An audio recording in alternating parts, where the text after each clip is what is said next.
How does the university environment support or challenge Indigenous language and literacy practices? These are all questions we are attempting to understand in the data. So our first research question is, how do Native members describe the role of language in shaping their personal and collective identities? Do you speak or have any knowledge about your linguistic background or the languages spoken in your family? I don't have any, we don't speak the language. My aunt is almost fluent in the language. Most of us don't speak it. It's just hardly anyone speaks it, and it wasn't taught to us when we were young. But we all have knowledge of the language. Okay. Yeah. Do you know what it's called? It's like Nishosi. I can't even pronounce the dang word. It's a dialect of Salish though. Do you have any knowledge about your linguistic background or the languages spoken in your family or tribe? Yeah, we have Cowlitz has upper and lower Cowlitz, and when I was growing up, we used to like host camps, and we'd have our language specialist dude come in and teach the kids language, and now we have an actual program dedicated to like restoring. I think it's lower Cowlitz language. How does your heritage language connect to your sense of identity in that way? That's a hard one. I guess language is a big part of how you look at the world. It's a big part of your perspective, your history, your culture. And so if you don't have that going forward, you lose part of your cultural identity. What does this language or preservation mean to you personally? Like not just your family or your tribe, but like to you? I think it means just not giving up and trying to regain something that you lost overall. Moving into like you more personally, how do you think like this language connects to your sense of identity, if at all, or like the lack of speaking it either? I think that for a long time I felt like I should know things that I didn't know until I was watching this documentary and this Native guy was saying, knowing your language is being Native, not knowing it is being Native too, because that's part of the Native experience. And so the fact that I don't know it connects to being disconnected from a community of speakers that, happened for a lot of different reasons. And so I think it's also, at some point so I like to support language revitalization or restoration efforts. And at some point I feel like I need to be intentional about learning. So do you think speaking this language or the ability to speak it or lack thereof connects to your sense of identity? Yeah, I mean, like natives already like there is a there's a difference between being like white native, in that South and being like actually like full-blooded native, and there's a difference between being like living on the res and not living on the res and like attached to your culture, not attached to your culture, and so you do get like ostracized a little bit or like. Our second research question is, in what ways do Indigenous students, staff, and alumni experience, maintain, or revive their heritage languages in academic and social spaces? How do you navigate language and culture in these academic settings?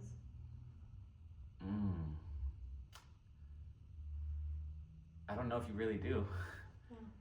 I guess you kind of talk about it where you can, where the certain environment is open for dialogue.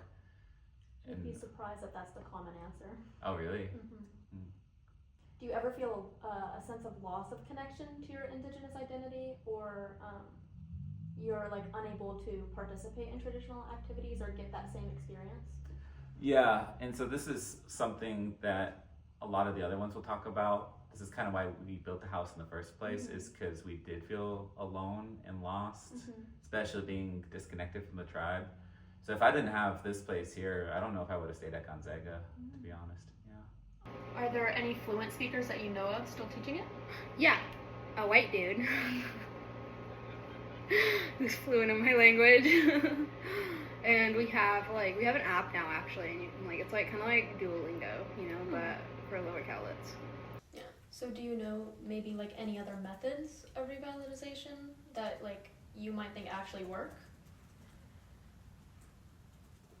There's a student who he's a GU alum, and he left here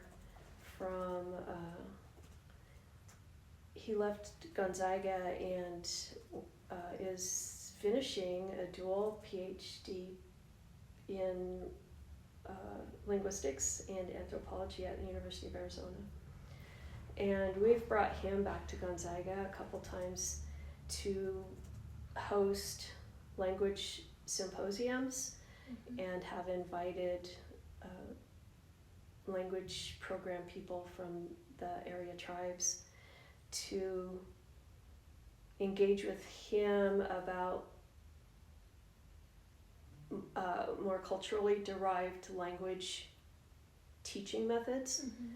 They've reached out to tribal members and will do classes, kind of community style, show what you can, and they're all free and stuff, and that's kind of helpful. There's only those 2 members in our freaking group, and I'm not even in the group because nobody's told me about it, or nobody reaches out, or even if they do, it's some Native students just don't care because you're Native, but it's not even a part of you.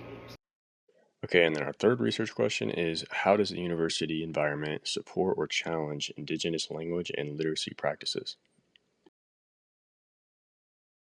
Is there any support here at Gonzaga, outside of the Native House or the club, that plays a role in helping keep linguistic traditions alive? Any classes you know of that people could take? No. But I also don't think there should be. Yeah. And why do you think that? I think that it would be removing the language from the culture. Yeah. Removing the language from the people. I know that a lot of language programs don't have enough language teachers to teach their own people. Yeah. And so, unless we want to help, what I do think we could do at a place like Gonzaga is help Native language teachers teach Native languages.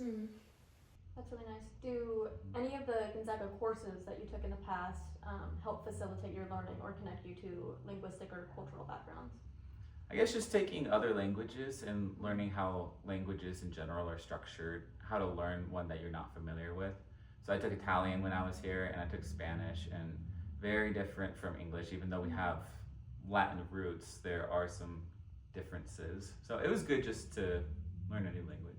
Is there any support here at Gonzaga that plays a role in helping you keep your linguistic traditions alive? No, there is not.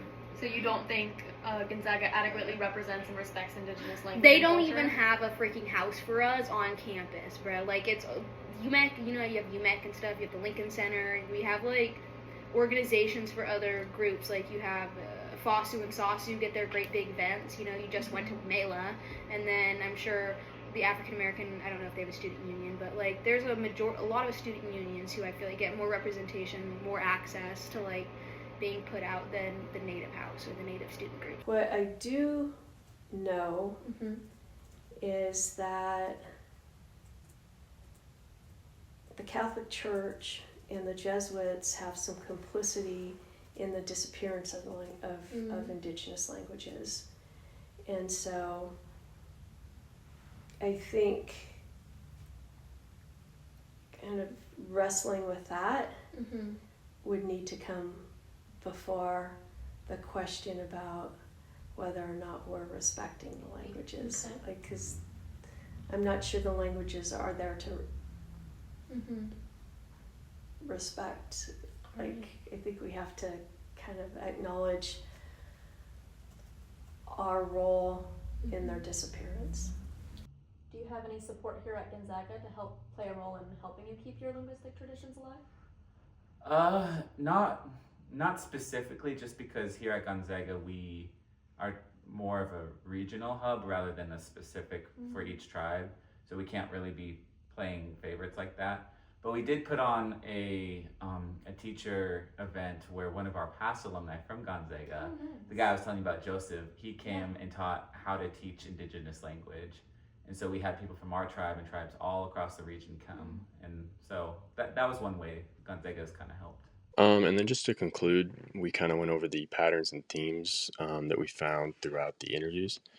So one is like the source of the historical decline over time, which is basically like each interviewer kind of talked about, or interviewee talked about how there was like the whole thing of boarding schools sort of doing this assimilation that would make the language die out. That's something that everyone seemed to bring up. So I think that's a big aspect, if they all know about it. The second part is that language was basically died out, especially like from themselves as well. Like none of them have any good coherence as to like how to speak the language themselves. Most of them didn't really know how they would. The third point is that there's not enough support from the school, and I think they all kind of agreed on that, except one of them actually made the point that they don't want the support because they want it to be like, they don't want it coming from the school who, isn't actually the right source. And then the fourth is that it establishes a sense of identity in the world, especially among tribe members. So like it's basically how they're perceiving the world around them or how they're perceived. Like for example, a couple of them brought up like when they're hanging around other tribe members, depending on how well they may speak the language or how well someone else speaks the language, or that can like change how like sort of respected they are as like an actual native member of the tribe.